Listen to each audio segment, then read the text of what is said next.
Okay, everybody, I think we're there. So let me see if I understand. You guys are what is left here at Dreamforce.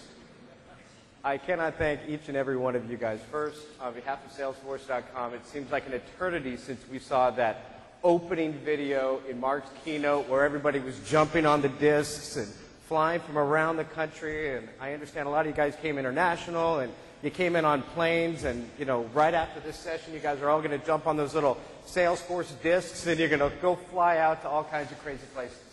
So on behalf of Salesforce, thank you very, very much. We hope throughout the entire conference, you guys have been able to get a lot of value, you've been able to learn a lot, and the whole question is, what are you going to do on Monday? So this last session is integration, and I tell these guys, the customers who are up here to talk about their integration stories, that we experimented a little bit with them because this is one of the most popular sessions and probably one of the most important sessions. And so we decided to put it at the very end in order to anchor the IT executive session. So thank you for coming to it. Our goal ultimately is to explain to you, okay, you've got this cloud thing, and then you've got an enterprise architecture. You have an entire IT portfolio that you've got to integrate it with. And too often at Salesforce.com, I think you go into sessions and you feel like these Salesforce people think that they're going to take over my entire world, and absolutely 100% of my IT portfolio is going to be in the cloud tomorrow. And the fact is, when you come to your work on Monday, you should look at your IT portfolio and you should ask two questions. First of all, ask yourself how much of your IT portfolio on Monday is actually in the cloud. And if you listen to Gartner, Gartner will tell you that at this point in time, coming into 2010, the average for IT departments, mid to enterprise size, is about 10% of IT portfolios now have shifted out to the cloud. What gets interesting is that about 2012 to 2014, Gartner estimates that about 25%, and for the aggressive, about 35% of your IT portfolio will be in the cloud. So you're still going to be integrated. So our goal is to give you an idea of how to integrate, to give you some ideas. I will share with you. I've been here at Salesforce for 4 years. I focused in on the integration strategy the entire time. Our strategy at Salesforce.com is not to force you down a specific integration pattern. Our goal is to work with the integration technology you already have in-house, to work with a service-oriented architecture strategy that you may have already implemented, and if you don't have a strategy, to provide you a whole set of technologies and tools and partnerships and certifications that will allow you to quickly and more easily integrate. We will not say that integration is simple. We're not going to say that it's easy.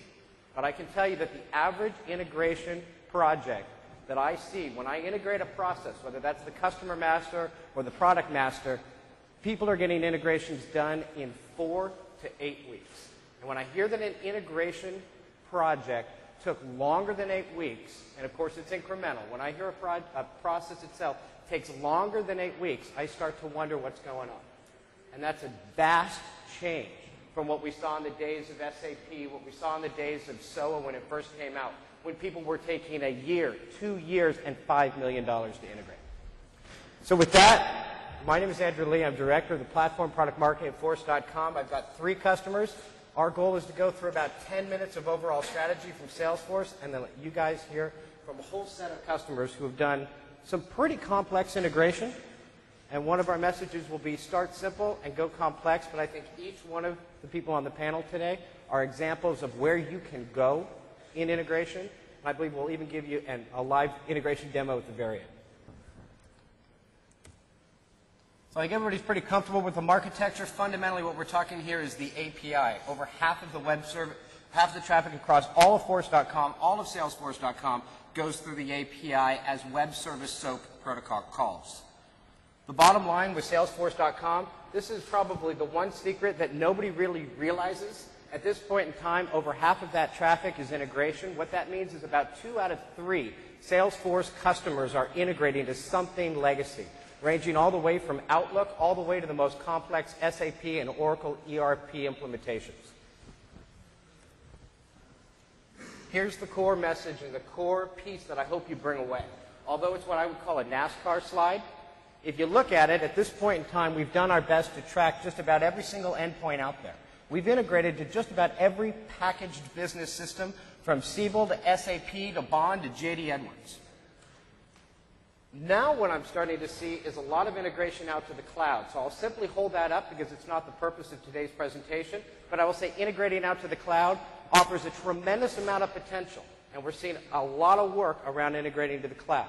But in terms of legacy, that's where it began, and that's what we're going to focus in on today.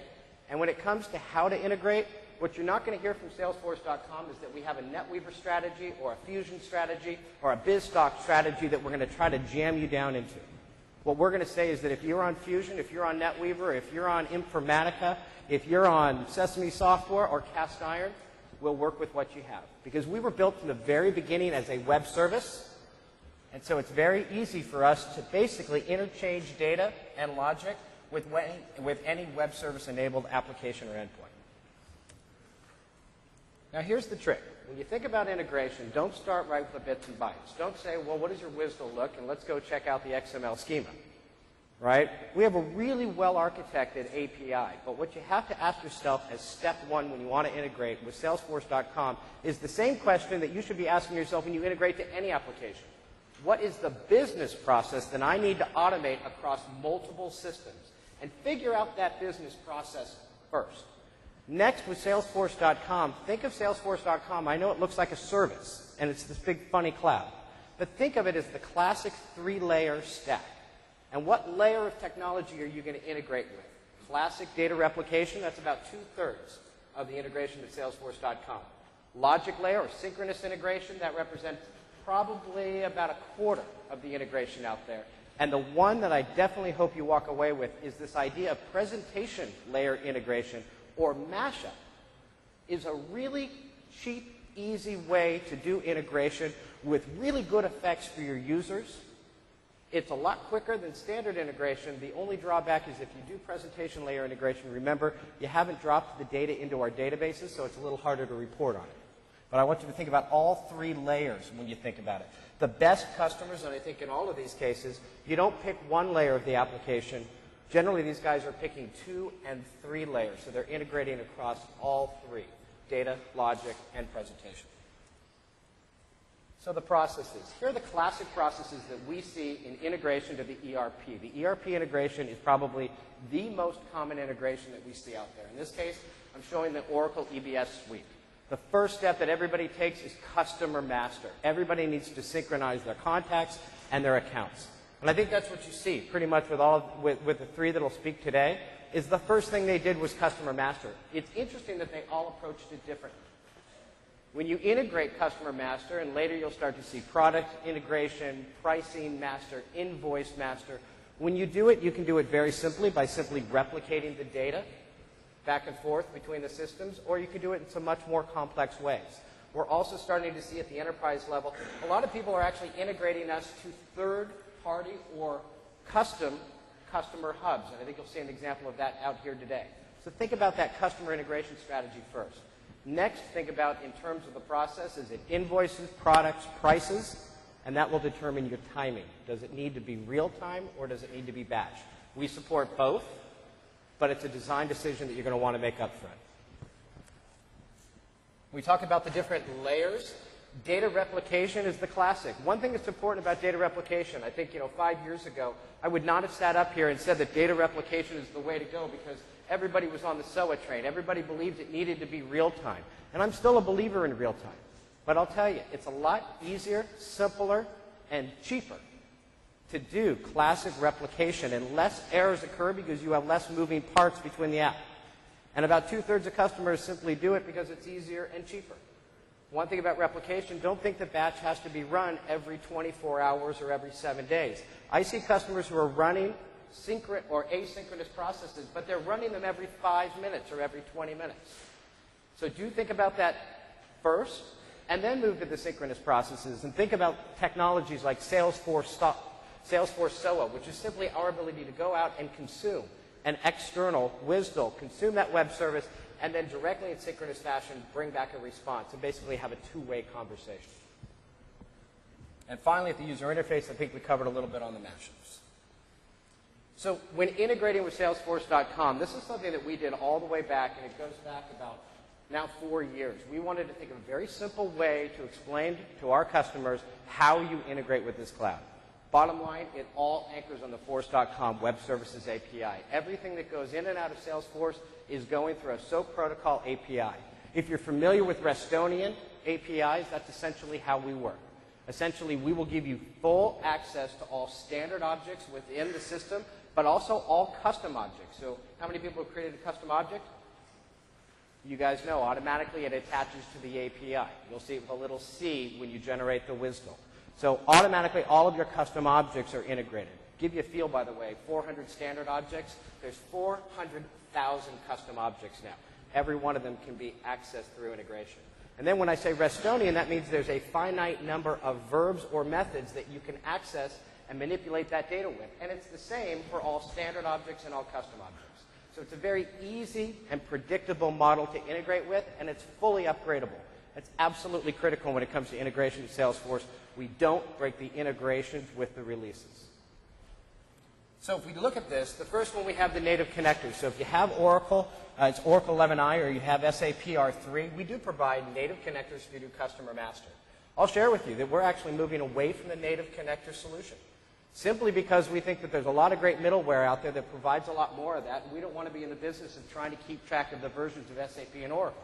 It's just too complicated, and that's why we left that space in the first place. So our goal with the native connectors over the next 12 months is to simply open source them and make them available out to you guys free of charge. Next, with integration middleware, our goal is to work with any middleware you have. If you're Oracle, go Fusion. You'll hear a couple stories of that. If you're SAP, go NetWeaver if you're comfortable with that. If you want to do something that's a little newer, I would recommend checking out some of the new cloud solutions out there, like Informatica On Demand or Boomi On Demand, or look at some of the solutions from Cast Iron. A lot of these guys are able to generate integration in the tens of thousands of dollars. Some of them just a few thousands of dollars per year. Informatica On Demand, I believe, is offering basic replication, the data load that we ship. They'll provide that exact same service free of charge, but out in the cloud, so you don't have to maintain any software. So it's a very low cost and emerging space, but it's interesting to watch those cloud vendors, those cloud integration vendors that have grown up over the last 2 years. At this point in time, each one that I just talked about has well over 150 customers. Our goal with you when it comes to middleware is that we track all of these middleware vendors, we track the partners, we certify them, and I can tell you personally, we look for every single customer example they have, and what we're interested in is red accounts. I don't care about what partner is on our App Exchange to provide you guys integration. What I want to make sure is that every one of those partners guarantees the maximum amount of success. We're not here to sell integration. We're here to make you guys successful.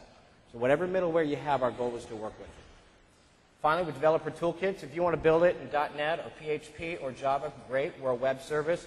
Pull down our WSDL, and you can code directly to it. We've got tool sets off the developer site to do it. I'm a little squirmish about when people build their own integration. Sometimes there's a time to do it, but middleware has become such a commodity now that I think a lot of times you can get a lot more bang for your buck by just buying it. Next, with mashups in the App Exchange, don't forget about the App Exchange. You've got over 1,000 pre-integrated applications on the App Exchange. If you have to do integration, not ERP integration, although I think now there's 2 ERPs on the App Exchange pre-integrated, but if you have to do integration for things like email marketing or whatever, look to the App Exchange first, and maybe the work's already been done for you. And then finally, I think I mentioned about connecting to the cloud. And I will simply put it out to you guys, and hopefully at the end of Dreamforce you got the feel, is that this whole idea of cloud computing and the cloud, and yeah, it's a bit overhyped, and what is the cloud? But this idea of connecting all of these services, these commercially available services that are available from people like ourselves and Workday and Thomson Reuters and Dun & Bradstreet and FedEx, this is a whole new world. And when I think about legacy environments, I often think legacy environments to me are like ships out in the ocean. And a legacy environment with their version control is highly dynamic. And if you've ever been out in the ocean and you've tried to strap 2 ships together and then they move back and forth, you know, you don't put your foot in between the two because it'll smash it right off. And what we think with cloud computing is you still have that legacy environment moving up and down, but we're going to try to provide a much more stable dock to lock into. And when you start to connect the clouds, it gets even better because it's 2 more stable docks attaching. And that's where you get less friction, and they don't break during the integration. So connecting the cloud, I would simply submit to you, there's a whole new breed of application coming, applications that are designed around things like Google Maps. We already have a lot of customers building those, so think in terms of innovation going forward and the ways to connect to the cloud. With that, let's go ahead and start up with our first customer. I think we've got Simon right here from Thomson Reuters. Thomson Reuters did an amazing job with a customer master integration. So I'm going to go ahead and let Simon tell the story. Thank you, Andrew. So thanks all for coming. I know it's the end of a very, very good few days. As Andrew said, I'm looking at the clock here. These two guys always tell me I overrun, so I'll be as fast as possible. So the first thing I wanted to do, Thomson Reuters. You've probably all heard of Thomson Financial and Thomson Corporation and Reuters. Those two firms merged last year, in April last year. And I thought I'd give you a nice picture of the Houses of Parliament and what we have in the UK, black cabs, but liveried up with the Thomson Reuters colours there. So we have a number of different areas or divisions. We're split into professional and markets. My area, we work within the financial and media sections, but we also offer healthcare, science, legal, and tax and accounting. So, as Andrew said, we've had quite a lot of engagement with Salesforce to integrate across the organisation.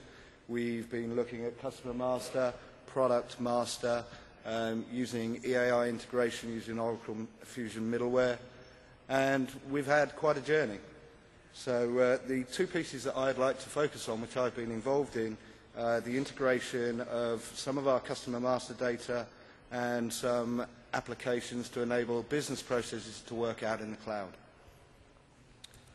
So the business challenge that I was given was to provide technology solutions for our smaller customers that enable us to do these things. So Thomson Reuters are currently migrating from internal products, our external products, from one type of base to another base, and we're looking to migrate 180,000 customers across the products in the next year.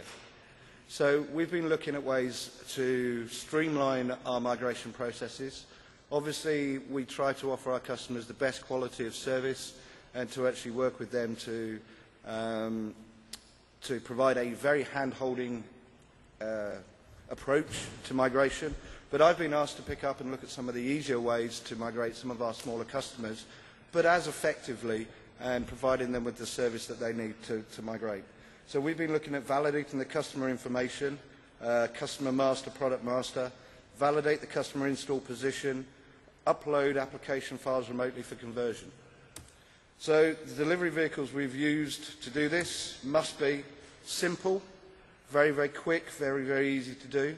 We've had to take our existing customer portal, our customer zone, and transfer that familiar look and feel to our customers. So integrating style sheets on the Force.com platform and using Force.com apps. Integrate to our existing customer portal. Obviously our registration database currently sits in there, and we've had to use integration technologies to link up the Force.com application to the existing customer portal. Low-touch engagement, as I said, it's very important for us to be able to drive these people through the business processes quickly and simply. Support existing business systems and processes. Obviously, the business has underlying technologies that are used, such as Siebel, that are not going to change. And then faster market. My boss gave me a target of 6 weeks to deliver. I come from a waterfall background, and that frightened me quite a lot. But I managed to get that done within 8 weeks. So business solutions. We were looking for customer user validation, extraction of customer data in Siebel and multiple different data sources, mashing that up in an Informatica sort of process to give us what we believed was the actual customer data, importing that onto Salesforce org, and then presenting that in Force.com portal to get the users to actually validate and authorize the data that we actually held on them. And as part of that, we'd do a binding agreement at the end of the process, which would trigger off all of our additional migration processes, and automated triggers for backfill process systems into Siebel by batch. Andrew mentioned around whether you have batch, whether you have asynchronous. You know, it's a decision that you've got to make based on the business processes. The user data migration piece, we were looking to provide a Force.com portal again to enable the customers to upload the files, automated triggers to the back-end process in Siebel, i.e. flagging up support processes from the Force.com application to work into existing users' business processes.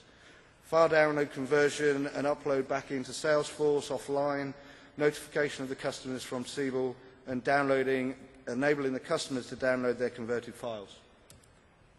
So single sign-on was one of the pieces I'd like to talk through today. This is one of our most challenging items.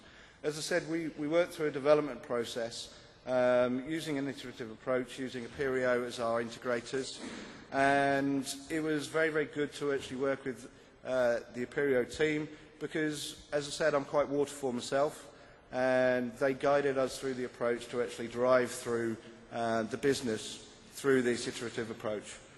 So we worked on this, the user process. I'll go through the user process and show you what actually happens from the user perspective, but then we'll actually look at, in the background, how that actually occurred. So the user logs into the existing customer zone portal, which is the top page, so that's within our existing application architecture. They would navigate to the migration pages. They click on either of the two subcomponents I've mentioned, the CUV and the UDM piece. And what actually happens in the background is that Force.com login will occur. So it will take existing customer record and customer data from customer zone, pass that into the Force.com application. If the user is an existing user on Salesforce on the customer portal side, it's a straight-through processing. If it isn't, it actually creates a new user in the background in Salesforce, attributes that to the customer email address, and drives that customer through. So display technical, then the user is presented with the bottom screenshot here, which is a Force.com application branded with our style sheets, looking like the existing customer zone, so the customer doesn't really see the difference. So the technical process, I could spend a long time going through this, but I'll just show you how sort of complex that was.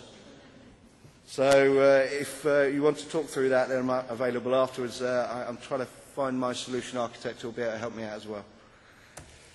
So the second piece that we did was integration stuff of Siebel service requests. The top screen, it comes from the user data migration piece where the customer has actually logged in and submitted some files. So the user process is access the user data migration Force.com application by the customer zone, uploads the files. We actually used a pre-built piece of functionality that was available at the App Exchange built by Aperio. This actually stores the files on the Amazon S3 servers. The reason why we used this was because it enabled us to upload multiple files rather than just having a browse, click one file, bring that file in, go look for another one, click that file, load that in. It enables the users to highlight multiple files and to speed up that user process. So very, very good looking at user experience. So the user then commits the files, and what actually happens in the background here is that the transaction is sent to Siebel, and that the Siebel service request number is returned real time. This is very small on the screen. The second item down shows you the Siebel service request number, and that's the number that the user should actually identify and use if they need to track that through with our internal resources for progression of files. So again, the technical process, that one's a little bit more complex because we're obviously using Amazon as well. So I think the lessons learned that we've got from this process is skills and teams. We've got an internal in-house development capability. We also have a third-party integrator who built Customer Zone for us. We integrated in Fujitsu, integrated Aperio in to do all the Force.com development for us. And we've also got a third-party testing team. So we've actually got teams who are based in Aperio, based all around the world. Our existing integrators based in London. Our development team, internal within Thomson Reuters, based in Bangalore. Our testing team, our third-party testing team, based in Moldova. So we had a very wide spread of people. And getting those people together, getting the right people, structuring the teams well, so they learnt as they went along. Our internal MIS teams picked up a lot of information from the Aperio team and worked that process through. So it's very important to get your team right and the level of experience right. Agile development, as I said, I was new to this. Learnt a lot. You've got to work with the business and trust the business. business has got to learn some rules too. They've got to learn that just because they can change things doesn't mean that they continuously change things. So next piece was take bite-sized chunks. These are two pieces that we've actually taken, individual pieces, fixed to work on, but obviously this is now part of our long-term strategy. So we took the approach to not run before we can walk. We are now looking at migrating all of our existing platform, our existing customer portal, from the existing framework onto force.com, and we'll continue to take that bite-sized chunk approach. So take a small piece, migrate it. Small piece, migrate it. It's very easy for Agile, and probably the best way and best piece of advice I can give you guys as people are engaged in Salesforce.com. Thank you. Great.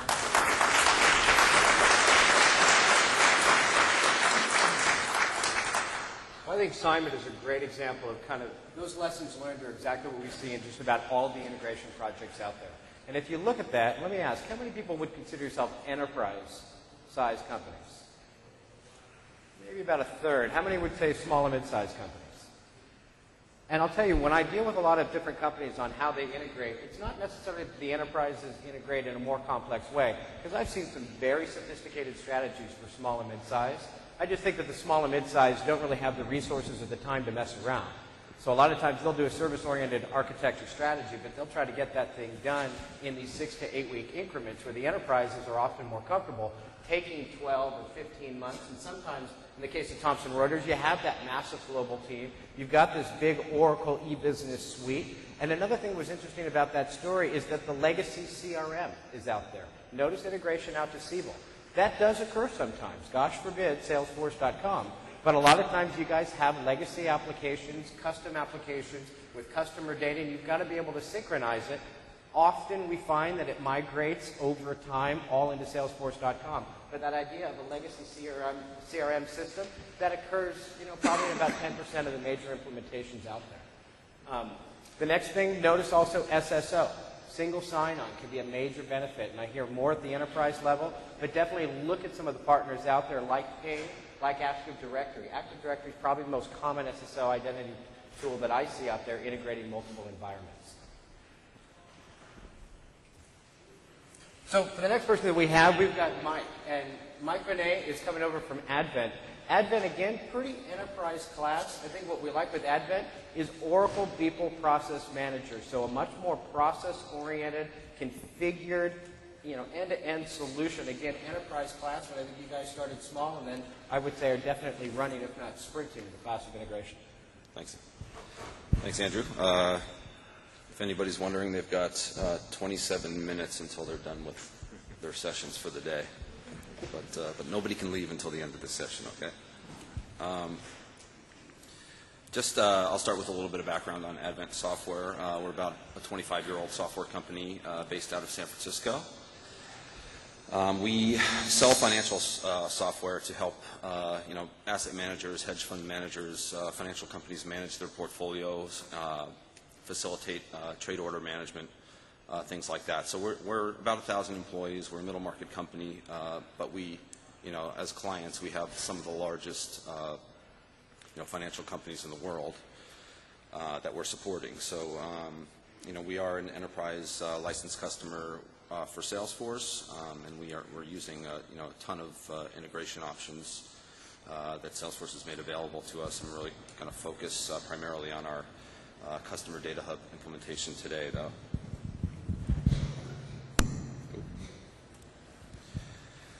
So just a little bit of background on the project. The problems we were trying to solve were really twofold.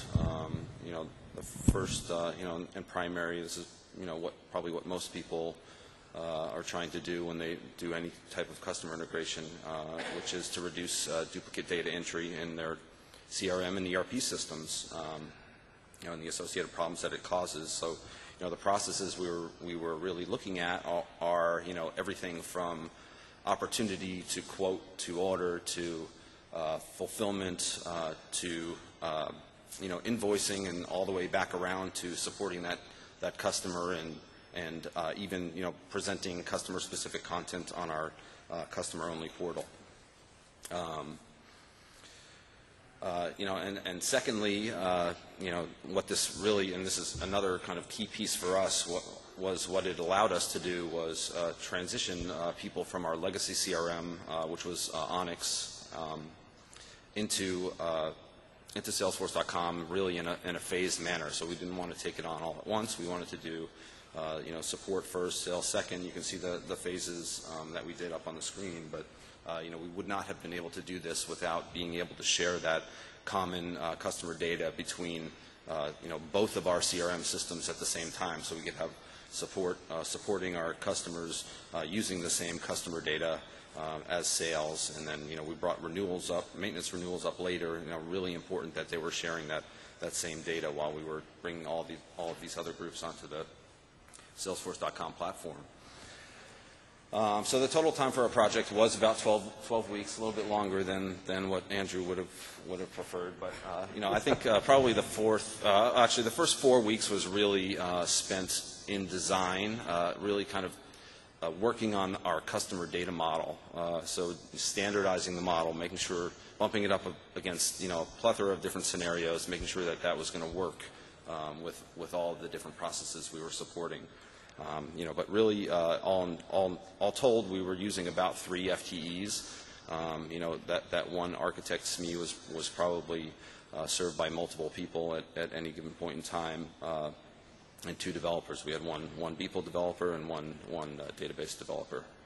And just to kind of reinforce, this was a prerequisite project to our Salesforce implementation. We did this before we began the Salesforce implementation. We had the hub architecture in place, so once we started with Salesforce, really all it was building the outbound Apex callouts to operate with our hub API and building the Beeple adapter that wrote data back to Salesforce. So just here's kind of an example of how this is applied today. So this is a screenshot of our customer portal.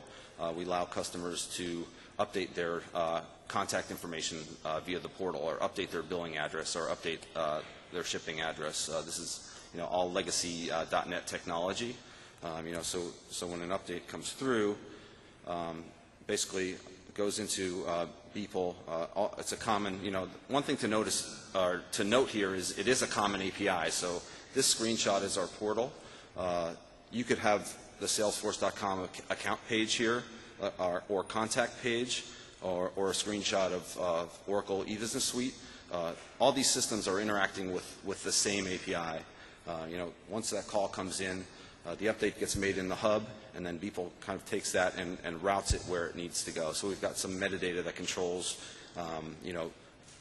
for instance, prospect data is really only shared between the CRMs. So if a prospect update comes through, we don't write that to our eBusiness Suite. All that is controlled in our hub metadata. So again, one common API, and then we've got 3 adapter APIs that write data back to our enterprise systems. And the customer extranet here actually reads its data directly from the hub. So just to kind of tie that back into our overall framework here,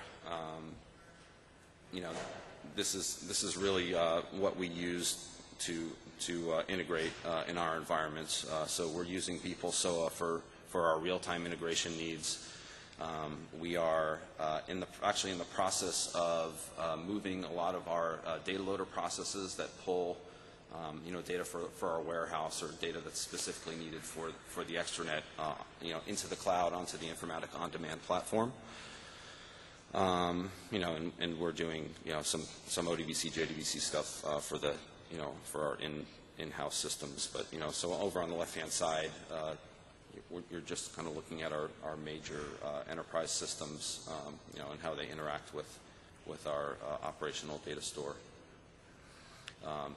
One other thing to note about this is it's a great framework, does not eliminate the need entirely for point-to-point interfaces. Like for instance, we are doing Salesforce single sign-on, which is integrated with our Active Directory.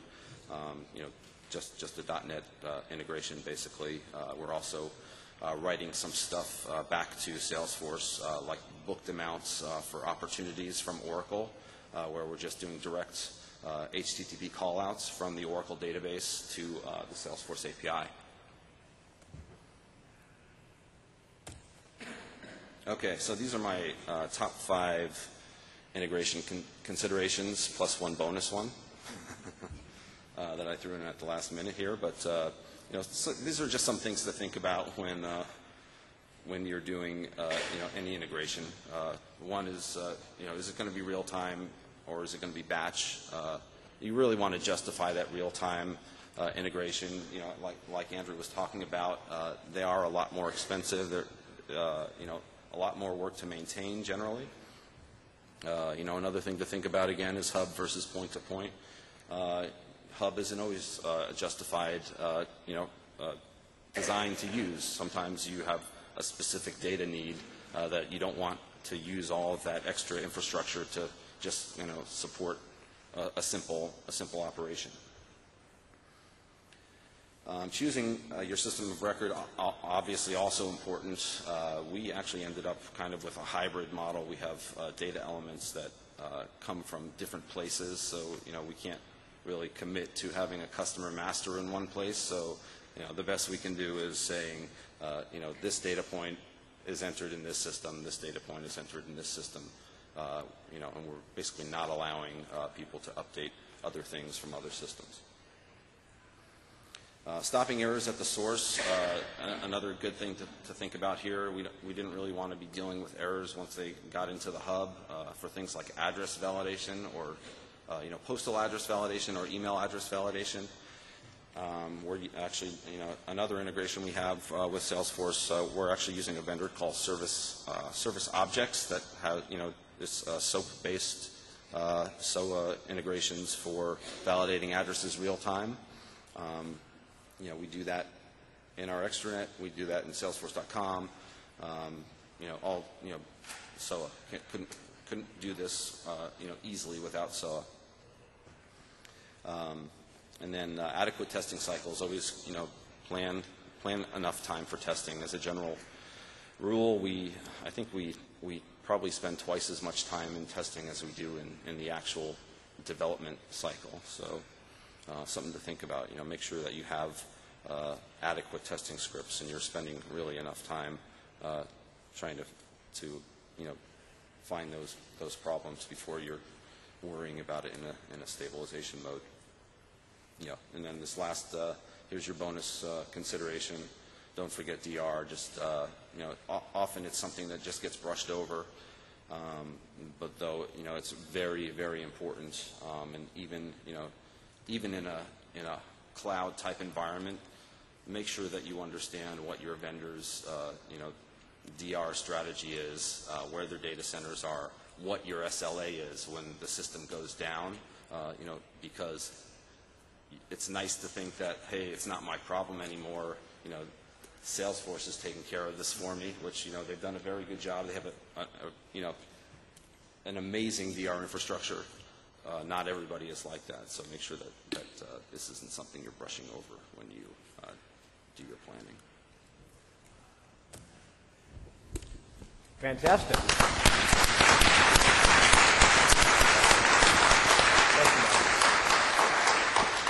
So I think Mike's story is a great story in a couple different areas. Number one, here's Advent, who is a software company, understands software technology, and also executing within the financial services world where data security is so critical. So a good example of understanding the data security needs, the software needs, and also focusing in on the process. I think what's also interesting here is that we talk about both of these examples being Oracle integrations. And this is, we try to focus a lot on ERP integration. This morning I met with a CIO from a very large company that was asking me about SAP. And he says, you know what, I'm on the newest version of SAP and I'm standardized on NetWeaver and I want to understand why should I go with Salesforce.com versus going with SAP CRM.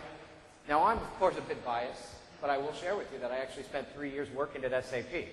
And here's the story that we would simply give you. And what I think you get from this is that by using Salesforce.com and building custom applications on a cloud-based environment like Force.com, and then integrating that to your core ERP application where you do things like general ledger, you really get the best of both worlds. A lot of people look at the Oracle applications, and especially the SAP applications, and they say, oh, these things are complex, and these things are rigid, and I can't change them, and that means they're expensive. And then when the business wants to change them, I get this massive IT backlog in order to change my ERP. It drives me nuts. It's all SAP's fault. It's all Oracle's fault. I would submit to you that there's a different side of the story. That if you really go back over the last 15 years and you look at CRM as it began, all the way back to SFA and Siebel, there has really never been a truly successful ERP company that's been able to build CRM. Why? Because CRM is a fundamentally different type of application. Where ERP is all about your general ledgering, your accounting and compliance and governance processes, by nature it must be highly rigid. It must not change because that's the way you keep your CEO out of jail. But the problem with the ERP application in your back office is you have a tremendous amount of data locked in there. So what we allow you to do with Salesforce.com is unlock that data, expose it out to tens of thousands or hundreds of thousands of employees to allow them to get their jobs done faster. And what the cloud brought to CRM was a level of speed and agility that had never been seen before in the industry. And when you put these two worlds together, both the back office and the front office, with integration, you start to get true business results. And with that said, we have Luke from Brady, who I think is one of my favorite SAP implementations out here. We talk about all three layers. These are probably one of the best examples of a company who's able to be able to drive business results by integrating at all three layers. Thanks, Andrew. Andrew might be a little bit biased. I like being called the favorite, but that's just because we did have SAP CRM for about a month and a half before we realized that it was too painful to continue it. So that might be a reason why.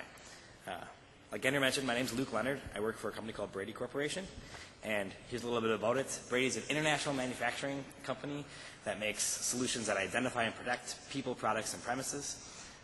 We're based in Milwaukee, Wisconsin, and we're a global company.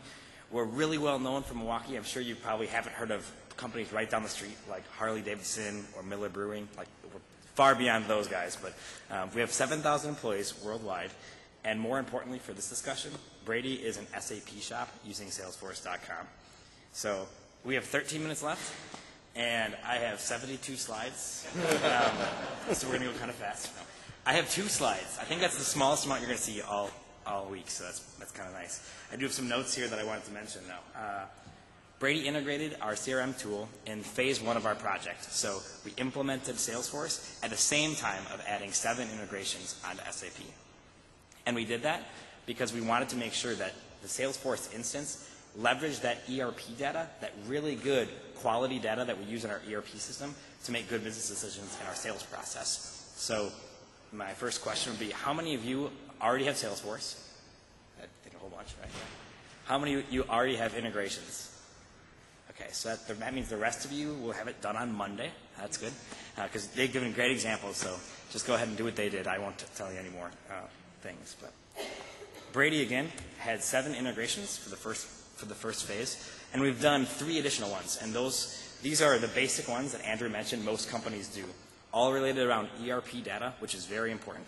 And all of these integrations, Brady did custom. So the first one we talked about is account integration. That means that when you have an account in Salesforce, you want to push that account into SAP so it becomes master data.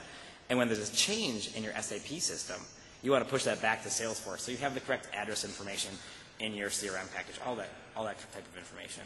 That truly is sort of that handshake integration that Andrew talked about, where both systems need to have the best integration or the best information in there. Then I'll go down to number 7, since I have these in perfect order. And that's in terms of literature requests. What this means for Brady is that outside salespeople need to be able to request literature items or demo products for a customer for a lead that's going to be a customer that needs just a little bit more push. So some demo products like this printer that Brady sells, we want to give this to them for free so they can see the value in having that. Well, originally, what the Salesforce team had to do, what Brady's Salesforce team had to do, was pick up the phone and call customer service and say, I need this ordered to this contact, and they'd be relaying all this information over the phone. It was time-consuming. It required 3 full-time employees just to manage that piece in our Milwaukee office, and it was very frustrating for the people that were supporting the West Coast sales who had to have all their information for every lead and contact that they were working with for that day by 2 o'clock in the afternoon, because at 4 o'clock, those customer service reps went home. So what we did with our Salesforce integration is we now, from a contact or a lead, allow salespeople to directly order various literature items from our SAP system, push that to our SAP system, and it actually does order it and ship it to the customer. And then finally, we have a mashup page integration for lots of other data that makes sense for SAP customers. Order status, quotes, quality notifications, all of those sort of things that you have in your ERP system, you want to know about before you go and talk to a customer. So we have a mashup page that I can show about that. And again, I kind of cheated. The reason why I only have a couple of slides is I'm going to show a demo. So I don't have to have it all quite laid out so much. So this is Brady's Salesforce instance. And I'm just going to make sure that I can refresh to make sure I'm still logged in. Perfect. So the first thing I do when I log in is I can see I've got some recent items. I'm going to cheat and use these just to make it go a little bit faster. I'm going to go to Chris Fleming, a contact in our system, and I'm going to order that piece of lit. So we used a custom object in Salesforce, and I'm going to go ahead and create this new literature item. And it's going to ask me some of the information about where do I want to ship this and when do I want to request it for this person. So I'm going to request it for today. It automatically pulls in that address information. Oh, I have to pick how to ship it. See, it is a live demo. This isn't scripted. And I'm going to add some lit items. Now, so this is that, you guys understand custom objects, I'm assuming, but you don't really have to because that's what your developers can work on. The point is this is a custom object, and I'm going to add a literature item custom object to this parent literature detail record. Now, the first version of integration that Brady did, we stored all of the lit information directly in Salesforce. And then we also stored in SAP. So we had 2 data stores that we had to keep in sync. And that worked okay for the first integration. It let us get it done. Our whole project to launch Salesforce from the day that the executive team said, we're going to go with Salesforce, to the day we went live with 7 integrations took 12 weeks. So the overall project of the integration piece probably took somewhere between 5 to 7, but we were working at it as much in tandem as we could. So this version of Lit is the new and revised one where we're actually pulling these literature results are being directly pulled from SAP at real time. So if I can select this, I'll order some Arc Flash sample reports, and I'm going to add these items to that literature detail. Now, I've done this 3 times before in different demos, and I've always accidentally actually clicked Submit Request, and all the next page does is it sends it to SAP, and you're brought back to that contact homepage. I'm not going to send this person these 2 literature items. I don't want them to have an Arc Flash sample label report, since this is our live system. But the point being, when I did that literature item request, and I'll do it one more time, this is real SAP integration right now. It doesn't seem very fancy, and it uses the same UI that you have in Salesforce, but it is a custom Visualforce page. You can make it look any way you want, and it works pretty nicely. I'm going to talk really briefly about some technical details, because I like that sort of thing. Brady uses a middleware solution from IBM called IBM ESB, and we also have SAP PI for our middleware solution on the SAP side. So Brad, back at Brady, is our ESB developer. So the rule is when any system has to talk to master data or to Salesforce, they actually have to talk to Brad. So that's the way to keep it easy, because you don't want Salesforce directly connecting to SAP or directly connected to a legacy system like Lotus Domino, like we did the first version. Using that middleware solution allows you to be agile and say, all right, all these endpoints, you don't have to worry about the complexity of it, just keep it all in one spot. So I strongly recommend enterprise customers leverage middleware solutions if you can. We purchased ESB just for this purpose, and it was definitely worth it. So now I'm going to show off one more integration.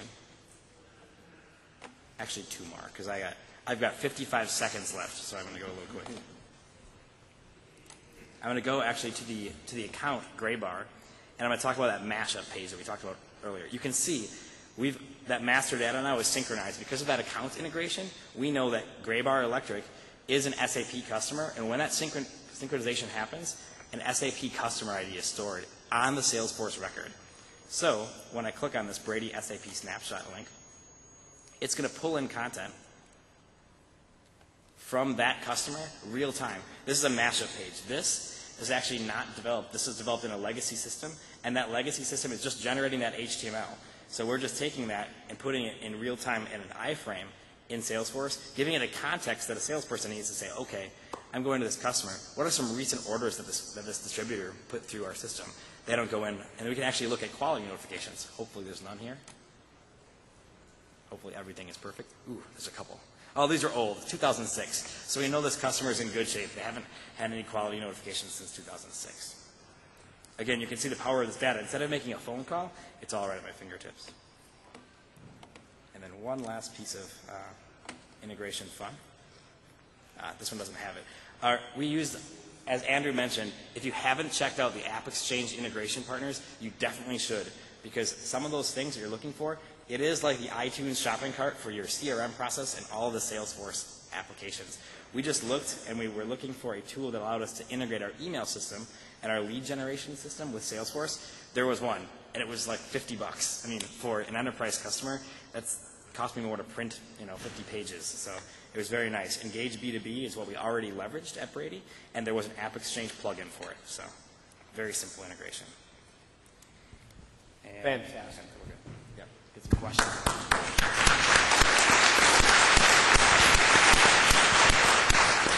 And who says that integration demos are not exciting?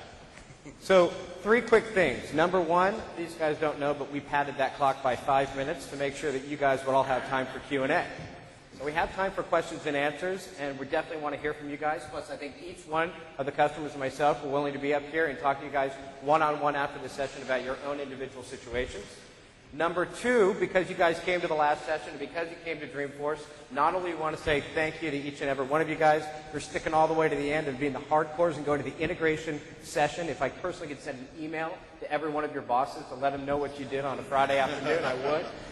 But we have a book for you guys. It's actually brand new. We spent the last 6 months going through Salesforce, and we identified 75 different integration customer stories, real customer stories. I think all you guys are in there. There's 75 stories broken out by presentation, logic, and data examples. There's screenshots in there. It's indexed, but it'll give you an idea of all the different design patterns. There's about 50 in the back. If we run out in the back, they're also down in the custom cloud in the expo. Please grab yourself a copy. There'll be a soft copy off of the integration section, but that will give you 50 more customers that you can read and take a look.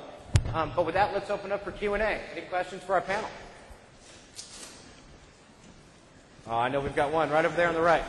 I'm wondering, for all integration, you have your Salesforce. How do you map your records between different systems?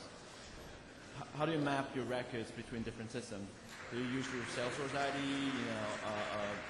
and map them to your downstream or your legacy system IDs or you generate your own IDs? So one of the problems we have is we're using Salesforce ID, but and then we have mappings in our a hub that you guys have.